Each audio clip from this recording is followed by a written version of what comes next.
Nothing is passive in real estate, even when you are putting systems in place or when you have a nature of the asset. My experience in real estate is you are either growing or you basically are growing to exit. You're not growing to stay the same spot, because if you don't, your competitors will advance past you. And so when you're growing a system, you got to put the next system in place and the next system in place. So I would say that it can be close to passive, but if you truly want to sit on a beach and not do anything, you should just invest passively and get a K1 at the end of the year through a syndication or in somebody else's deal, because it's never going to get completely passive for you. Welcome to the Wild West Real Estate Podcast. And now, here's your host, Mark Henteman.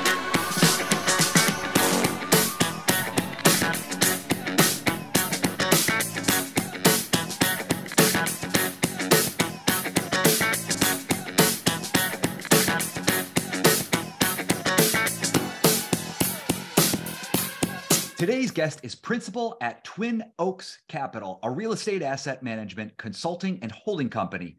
He grew up in a real estate family, investing in retail, restaurant, multifamily, and office. Now he's added self-storage, industrial, and mobile homes. So he's pretty much experienced every real estate asset class. I look forward to speaking with him, and welcome Charles Kao. Hey, thanks for having me. Hey, thanks for being on. Excited to hear your story. And learn about all these different asset classes and how they compare. Cool. So you just want to give a little background in how you got into real estate? Yeah. So I guess to summarize the last 50 or 40 years of my life, essentially, my dad was into real estate. He came to the United States as an immigrant. He had, 8 small businesses making $30,000 to $40,000 each when he was in Taiwan. And then he gave those or sold those off to his family before he immigrated to the United States with my mother. I was only 5 months old at the time. And essentially my dad didn't have a lot of options because he didn't speak English when he moved to the United States, but he found a job as a handyman. Don't have to talk a lot of English to work on, plumbing, pipes, and things like that. And so over the course of the next 15 years after he took that job, he made himself so invaluable to the woman that owned all these commercial properties that as she retired off, she sold them all as properties. Oh, wow. Yeah. Amazing. And That's so cool. For how I fit into that situation was as my dad started taking on these properties, family for my dad was often free labor. And so I was pretty much violating every child labor law you could possibly think of, from being tied to a tree with a chainsaw to doing a flat roof when I was 12. I remember visits from a number of city health officials discussing my dad, their concerns about me on the job site. No way, when you were 12? Yeah, I remember for a long time, my dad had this jump rope in the garage. And every time my dad asked me to clean it out, he'd always ask me to with this jump rope. I'm like, do you want me to throw this away? He's like, no, I got plans for it. And I was like, okay, that's kind of weird. Nobody's jump roping. And that was the same jump rope he used to tie me to the tree when I was chainsawing the tree down. So no way. I say that all the time because that's just one of the clear memories I have of my childhood. I don't think it'll ever leave me, to be honest. So I thought it was funny at the time. But when I tell other people that story, it's just the most ridiculous story ever. They're like, what? They're like, your mom didn't say anything? I'm like, no, mom didn't really care. Mom was cool with it too. So I don't know. That was just, those things were normal for me, I guess, when I was childless. I didn't really think about it. Tough love. Definitely tough love. Yeah, that's cool. So you were at an early age, taking part in all that stuff, and you got exposed to all these real estate asset classes. Where did you go from there? Did you go to college? Yeah. So, one of the things that I think I picked up in those situations is that I have pretty good business instincts, but in particular, I think that it was very common for my dad to say, hey, can you look over this agreement? My accountant sent it over, the lawyer sent it over, look it over to make sure it's okay. And then I would basically translate it and tell my dad. So I had reviewed a ton of legal documents by the time I was even in high school, whereas most kids are, reading The Cat in the Hat, normal books like that. So I developed really, really just strong instincts. And so I think I have pretty good business sense. I had that benefit from it. But essentially what happened was I got so burned out for real estate. I was like, real estate sucks. I do not want to lift another toilet. I did not want to be doing all this other stuff. I decided to go in the corporate world. And okay. I did. My first job was actually in strength and conditioning, but I basically did not want to do anything with real estate whatsoever. And then I went into commercial lending. And then I worked in med tech sales. And then by the time I went through that full gamut of a number of different careers, what I realized is, I pretty much hit the pinnacle. When in strength and conditioning, I was getting articles published in Men's Health and Men's Fitness. When I was with JP Morgan Chase Bank, I was one of the top 10% bankers in the entire country and lenders. And then when I was with Johnson & Johnson, I was the number one rep in the entire country. And every one of those jobs, I got to pretty much the pinnacle as high as I could get. And I realized, like an example, I did $85 to $90 million of sales in 1 year, my last year in the job at Johnson & Johnson. At Johnson and Johnson. I was thinking, if I got even paid 0.1% of that, I did that stuff for myself, I bet you I could give myself a much bigger cut. And so over that period of time that I slowly transitioned, I basically just lived off of $45,000, $50,000 a year, even though I was making 2 or 3 times that.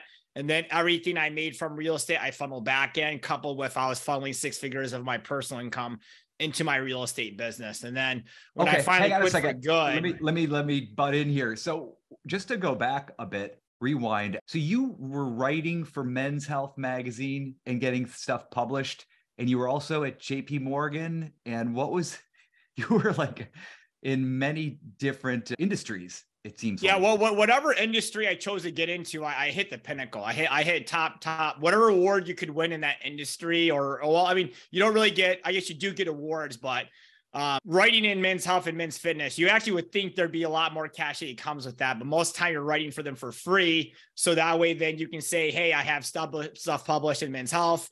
And then you parlay that into other engagements and endorsements and things like that. But I pretty much in 3 different fields altogether, I hit the highest point of where I could. And, I still wasn't feeling fulfilled. I still wasn't getting the income I felt I deserved. And so that's when I decided, I'm just going to bet on myself 100% and see how things go. Okay. And what was your path in that direction? So I would say, when I was in strength and conditioning coach, I worked as a strength and conditioning coach for 2 Division I universities. I'm sorry, strength conditioning coach? Strength and conditioning coach. Yep. Okay. So you were like in a gym. Yeah, I was working with D1 athletes. And then in the summers, I was working with high school athletes that wanted to be D1 athletes.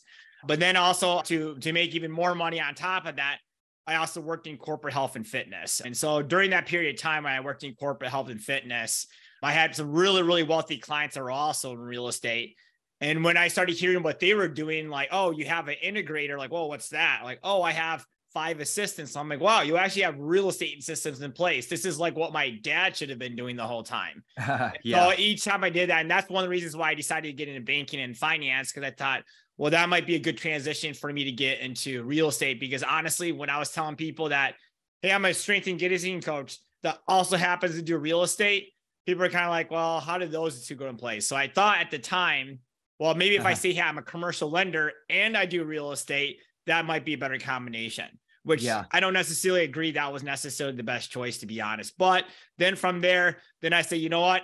Let's just get the most amount of money from a W-2 job possible, do real estate completely separate, not try to mix and match them together, and then make a lot of money from that and funnel the proceeds from that into real estate. So that's why I made my 3rd pivot, which was let's just get a W-2 job that pays me as much money as possible so I can have as much money to put into real estate as I can. So that was why I made the 2 different pivots. Okay. And where did you end up? Where was the last pivot? And I also want to get back to, like, where are you from? Where were you during all this? Are you in Michigan? So I lived all over the country. Actually, I lived in California. I lived in Chicago. I lived in Washington, D.C. Pretty much wherever the promotions allowed me to go, I pretty much followed. Okay. Which I did get promoted quite a bit simply because, I was, any good company, including real estate, needs good salespeople. I feel it's the lifeblood of any company. And so they could tell me, hey, you got to move to Alaska tomorrow. I'm like, well, how much are you paying me to do it? Oh, good. I'll do it. I mean, that's really what it came down to. Whatever I could do to advance within the company. And which is also why, once you develop that reputation of I'll go anywhere, anytime, any place, pretty much they kept calling my name over and over again for promotions. Okay. So you were at like multiple different companies and and you were also. So, I mean, the last stop for me was Johnson & Johnson. Sure. The year before I retired from Johnson & Johnson, which I was number 1 rep in the entire company. And at that point in time, that was kind of when I said, like, it's definitely not going to get any better than this, because I could go into management with Johnson & Johnson, which I didn't want to do. And so at this point in time, it just made me pivot, like, I think I'm finally ready. And oddly enough, when I decided I was ready was 5 months before COVID hit. And so I ended up delaying my retirement for another couple of years after that. But COVID was kind of the last indicator, like, there's a lot of people hurting right now. And here we are, we're doing better. We're actually thriving. And so that made it that much easier to quit when I finally did. Okay. So you were ready to just exit your W-2 job and go out on your own? Yeah. I mean, at that point in time, my income from real estate was almost triple to quadruple and what I was making from my W-2 job. And it really was just a matter of, like, I don't know if I have enough time to do my W-2 job anymore, because Right. I could have probably done my W-2 job for another 3 or 4 years. I just couldn't have done it at the level or quality I really wanted to. And I didn't want to leave on bad terms with the company. I just wanted to make sure, hey, when I leave, it's going to be on good terms. I did it the way I wanted to. I don't want to make it look I was sandbagging or whatever, because ultimately some people might have think, looking back on it, like, oh, you were sandbagging your job. I'm like, well, it's pretty hard to sandbag and be number one in the country. It was just the matter of fact is I outworked people at 2 different jobs. I outworked it at my sales job, and I outworked people at my real estate job. And so that's really how I was able to succeed. Okay. Could you step through, like, when did you start building your real estate assets that you own, and how did that progression go? Because it sounds like you said you were making triple in terms of cash flow from your real estate as compared to your W-2, right? Yeah, so that was at the very beginning, or sorry, not the very beginning, the very end. I was making that. At the very beginning, I was only making like $35,000 to $55,000 a year. And that's actually one of the main reasons why I got out of strength and conditioning, is because there's just, so even when you get to the pinnacle of your field, it's very, very difficult to make a lot of money. Even like a strength and conditioning coach for a Division I program, normally they're making only $200,000 to $400,000 a year. And there's only, a handful of those jobs in the country. Could you step through what did your real estate look like? What was the first asset that you owned, that you bought or invested in, and how did your progression go? Where'd you get the funds for it, and what were you investing in? So that was right around the time I was working in like kind of strength and conditioning. We started out with basically single family homes, just living flips. Okay, where? Because of the job, that's all I could really afford at the time. Where? Primarily it was so we got into a little bit in California when I was there, but then I made the transition back to Michigan around 2007, 2008. That was during the real estate crash. And so it was basically buying houses for under $40,000 cash, and then basically living in them and flipping them. I did a lot with condos, where if you buy a non-warrantable condo, you can't even buy them with financing. You have to buy them cash. And then I'll just sit and wait until the HOAs were at the point where they were warrantable. And then the second that they could be financed with bank financing, the real estate values would double or triple overnight. Okay, sure. Yeah. And did you say, was that in Michigan, or was that out in California? I started out in California, but the bulk of the flipping started when I was in Grand Rapids, Michigan. In Grand Rapids. Okay. Yeah. I don't know how Grand Rapids was impacted by the 2008, but definitely, I'm sure you well know, in Southern California, it was bad. There was a lot of tons of foreclosures. Yeah, I would say that in general, West Michigan, we actually got hit by the crash about 1.5 years, 2 years earlier than other markets. So when I left California, it was just starting, but by the time I got to Michigan, it was already in full fledged. And so what that led to was a significant population. There was a population drain. The population did decline. And also as well as a lot of labor, a lot of skilled labor actually left to places like Florida, where the economy had not hit yet. And so particularly, I felt it was worse, but it allowed me to get into the market a little bit earlier than I expected, because it was just beginning when I kind of left Northern California. Okay. So the Great Recession was just beginning, and all the wave of foreclosures. Yeah. Right. Yeah. That was a crazy time. It's kind of fascinating what brought that about back in 2008. But yeah, they kept, nobody was accountable for those loans. Like they couldn't package them fast enough and ship them overseas to investors who thought U.S. real estate debt was a safe investment. before it collapsed. Yeah. Okay. Yeah. That's interesting. Yeah. So you were participating in the wake of '08, picking up foreclosures.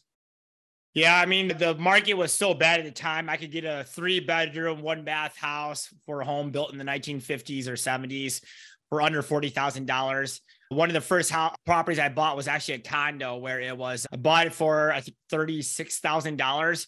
And the person who bought it before me a few years earlier bought it where they had a mortgage on it for $134,000. Wow. So that's how much the market collapsed. But what happened is that the HOA was going bankrupt. So no bank would lend on the property because of the fact that the HOA is bankrupt because they were worried about a HOA lien against the property. Okay. So you could only buy these properties cash at that point in time. And so if you had $36,000 cash, one would think, well, why don't I just buy a house with 20% down and get way more house with $36,000 down versus just buying a 2-bedroom condo? And so that was kind of one of my niches at the time. Rates were really low back then as well. Yeah, they were. So, I mean, yeah. So, I mean, and also, I mean, people had the pick because it was a buyer's market at that point in time. So you could get a lot of house with a $36,000 down payment. Sure. Interesting. Okay. And did you ride out the Great Recession with that model, picking up foreclosures? Yeah, I was still flipping and doing like small multi-family residential, some short-term rentals too as well, even before Airbnb even kind of existed. Okay. I didn't really make the pivot into commercial until around 2013 is really kind of when I made the pivot. I had experienced through commercial from my parents, but to be honest, most of my experience from when I did commercial with my dad was just as heavy hands-on as it was with residential. So I didn't really see it. Plus the other thing too, as well, is I didn't really need any of the tax benefits from that I could get from commercial simply because my income wasn't high yet. But then as I grew my W-2 income and then I'm flipping a house, and it's like, wow, I'm flipping this house, but I'm being taxed at this ridiculous high tax bracket because I have a high W-2 job. That was one of the reasons why I pivoted out of flipping houses. And that's one of the reasons why I went in commercials, because like, whoa, I can cost seg. Like, wait, I can actually offset my W-2 job. So those were some of the reasons why I made that pivot. Okay. Yeah, that makes a lot of sense. The cost seg. And can you do a 1031 with a single family? 1031s are also one of the best, obviously one of the best tax benefits of real estate. Yes, commercial help that.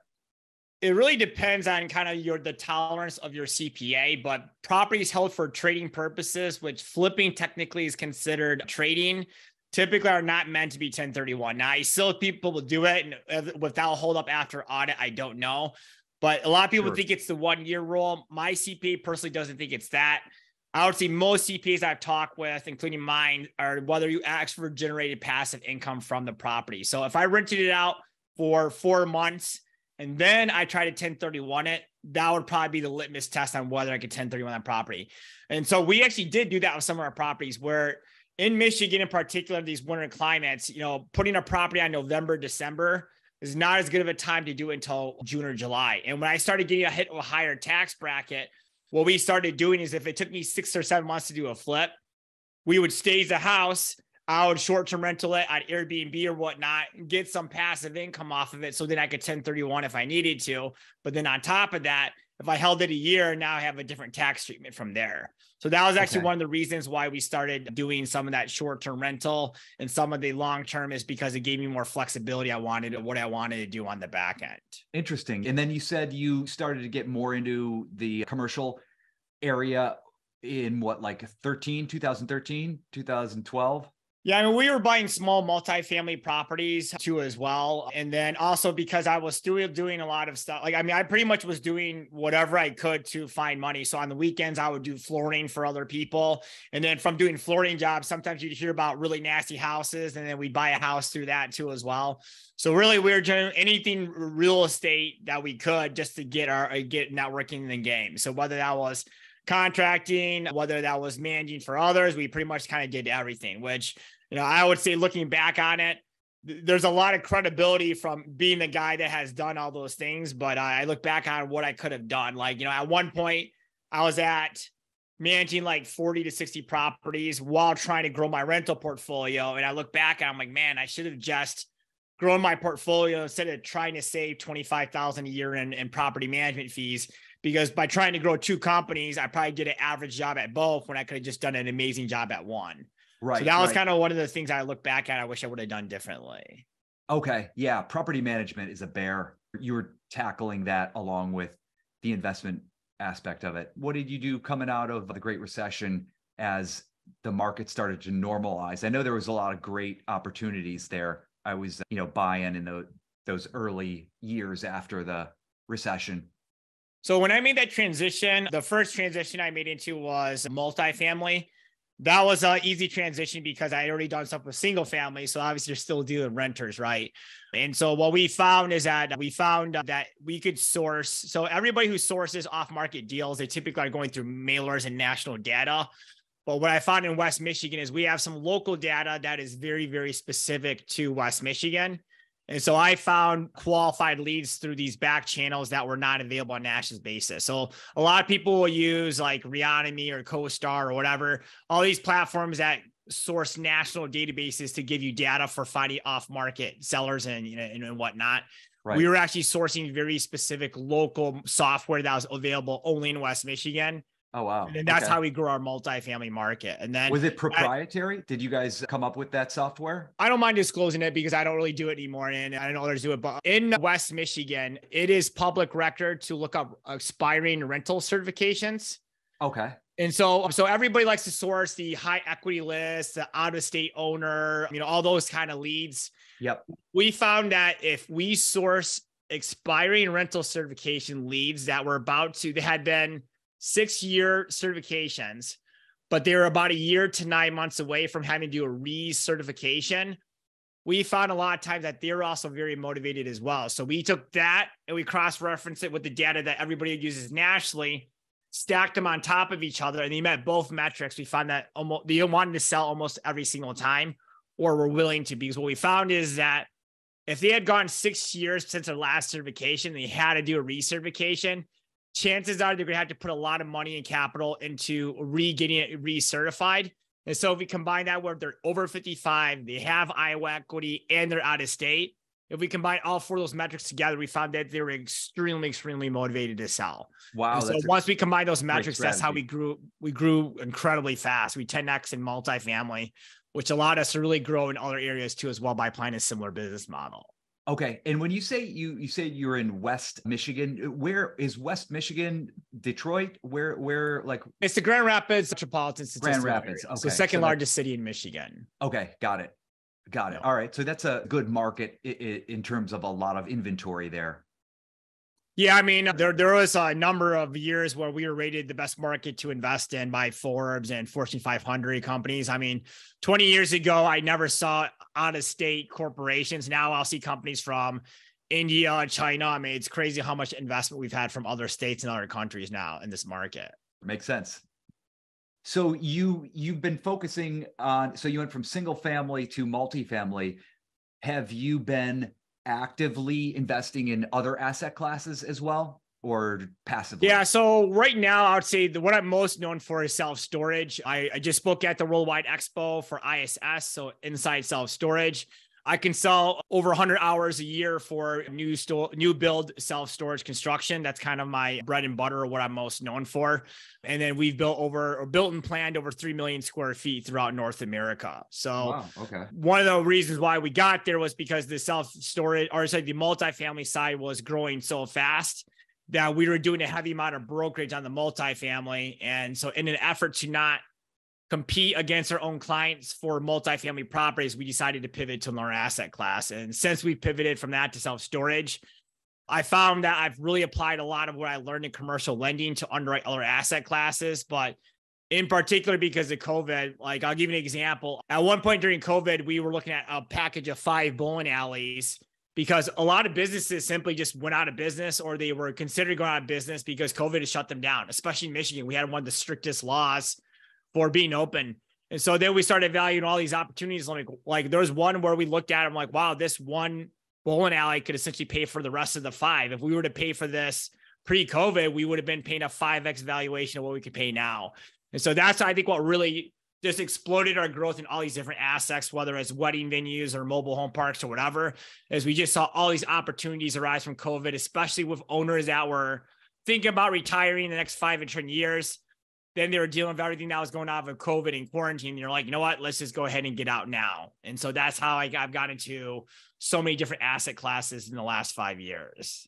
Wow. Okay. Yeah. I have a friend who they've focused on repurposing bowling alleys. They seem to like it. They're smart investors, and they're what are they repurposing them into? They're still maintaining them as bowling alleys, but much more like bars. They're turning them into like an overall entertainment place for adults. Makes sense. And Cool. that's just outside of New York City, Cool. where they're buying all those old bowling alleys up. That's cool. That's an interesting. Any other asset classes that you had a long list when I was introducing you? Are you active in all those, or do you like segregate where there's some investments that you'll be active in because you know them, and then others that you just invest passively? Yeah, so that's a good question. So everything I have that is in West Michigan, I'm a GP or I'm an active investor on. I might have some deals where I'm a silent JV partner or I'm a passive investor. But if that's the case, that's typically because out of state. And so when I am doing something so if I get involved in a deal as a GP or as a joint owner, if I'm not active in operations, typically where I'm active with the acquisitions or underwriting the deal, or maybe building construction management, because those are 3 areas that we excel in. So for example, I'll use wedding venues as an example. If I have an operator that's really, really good at operating wedding venues, but maybe he doesn't have the capital, he doesn't have the time to source the event leads or to solicit these other wedding venues, what I'll do is I will put the time into solicit the wedding facility owner, venue owners, contact them, get the deal where, okay, hey, Rob, or hey, Joe, whoever I'm working with, I feel this meets our criteria. And then we get the operations guy involved. And then once we close, I am funding it with my own money. I'm also might be signing on the debt, possibly, typically not. And then at that point forward, once we've closed, I have a strong operator that has a history of doing what we want them to do, which is fully focused on operations. So that's how I get brought into deals like that, where it's passive. Also, I've been doing really, really well in self-storage. So if I do really well in a self-storage deal and I say, hey, you know what, I'm 80% held in self-storage, I want to get some holdings to diversify a little bit, then maybe I'll take, half or 20% of my proceeds and I'll put it in an asset class. I think Raleigh, North Carolina is a strong market. Dallas is a strong market. So markets I feel are strong markets I want to be in for as far as asset preservation. I'll take some of those proceeds from other asset classes I might be active in, and I'll funnel in more passive. And so as I've gotten older, I'm becoming more passive. And even though I am active, I'm really focused on very, very large deals versus quantity of deals at this point in time on the active participation side. Sure. And being passive allows you to get exposure to some of those great markets that you mentioned and diversify geographically. Yeah, that's cool. An interesting approach to all of this. Do you have a favorite asset class? Yeah, I get this question all the time. I'm sure. My favorite asset class is whatever's making me the most amount of money at that point in time. At that point in time. Okay. Yeah. So, I mean, self-storage has been really good to us because to kind of give you a frame of reference in West Michigan, for example, if I'm building multifamily, most of the time I'm underwater immediately, just because the cost of where multifamily is trading at versus the cost to build, it's actually inverted. The only way you can really build is by the backing of grants for low income housing or whatnot. Whereas self-storage, this is pretty much true nationwide. I can still build self-storage and have equity. So like at one point we were building at $45 a square foot and the market was trading at $85 a square foot. So to walk away with $40 a square foot of equity was pretty significant. That is obviously every year that narrows to the point where I think it will be similar, where you're not going to walk away with 10, 15% equity. That what's going to happen is the market's going to keep getting overbuilt until that market, because when you can make that much money asset class, people flock to it, right? It's going to exactly. So, and then also other thing about it too, as well, is that what I like first about self-storage is actually what I dislike about it. There's less barriers to get into self-storage. You have really good financing.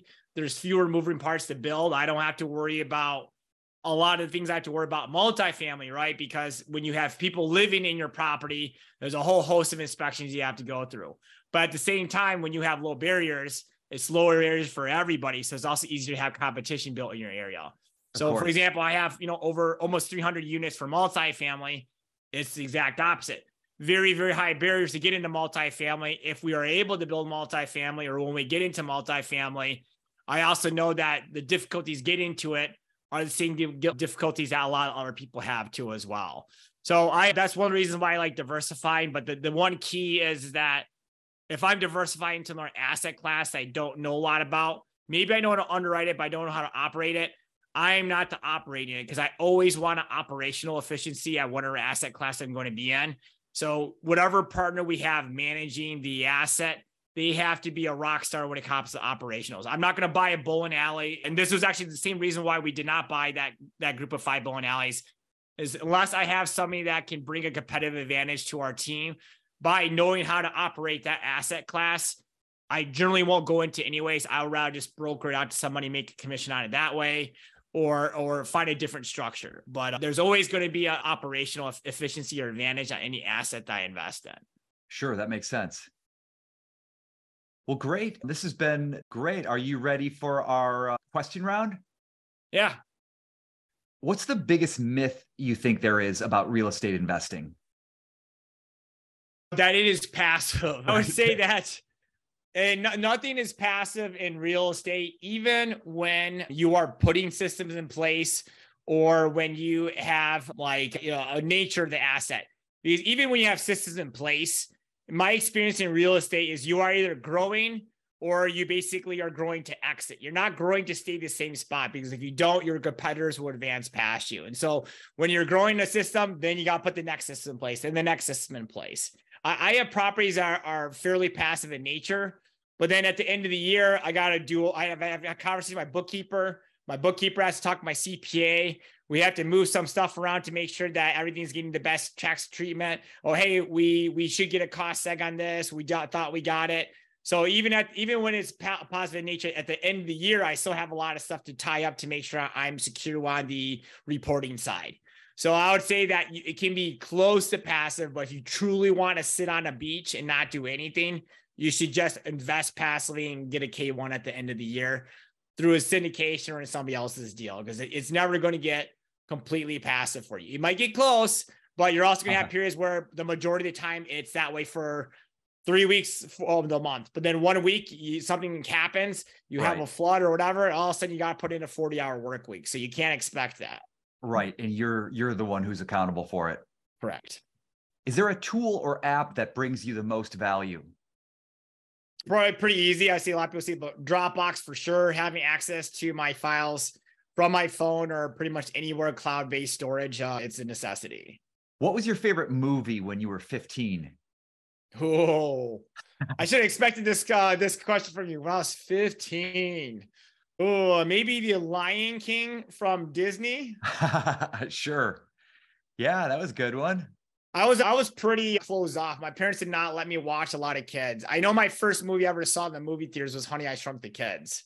Honey, I Shrunk the Kids? Okay. Yo. Aside from real estate, what's one thing that you could spend all day talking about? Oh, that's tough. I could talk all day about my kids. I pretty much do that anyways, but I could talk all day about all the cool stuff or fun things they do, or all the things I try to do to try to keep them out of trouble. How old are your kids? I have twin boys. They're 8, and then my daughter's 11. Okay. I got similar. I got twin girls and an older sister. Oh, no. Yeah. 3 as well. 3 girls. Wow. Is there a friend from high school you want to say hello to? Friend from high school. Well, my 2 best friends from high school were Brandon and EJ, so I'll call them out. I still talk to both of them, not as much as I used to, but they always gave me a vote of confidence when I was in high school that I was going. They actually said that, like, Charlie, you're going to grow up to be a multimillionaire. So like that came to fruition. So they were speaking into existence even before I thought it could happen. Oh, nice. Good. And then lastly, how can listeners reach out to you? The easiest way, if you want to kind of see what we're about, is on YouTube at Twin Oaks Capital. I don't go after the everyday like new person to storage. We get in depth. So if you're serious about, in particular, building self-storage, new construction, that would be the place to go. Otherwise, if you want to just kind of see what I'm doing on a daily basis, at Charles C. Kao, so CharlesCkao at Instagram. Awesome. Well, this has been great. Yeah, thanks for sharing all your experiences. Appreciate it. Thank you for joining us for the Wild West Real Estate Show. If you like what we're attempting to do here, please subscribe so we can continue sharing these with you. And if you want to check out our website, it's quantumcapitalinc.com. You'll find podcast episodes as well as multifamily properties we're looking at and how you could potentially participate. Look forward to seeing you guys soon on the Wild West Real Estate Show.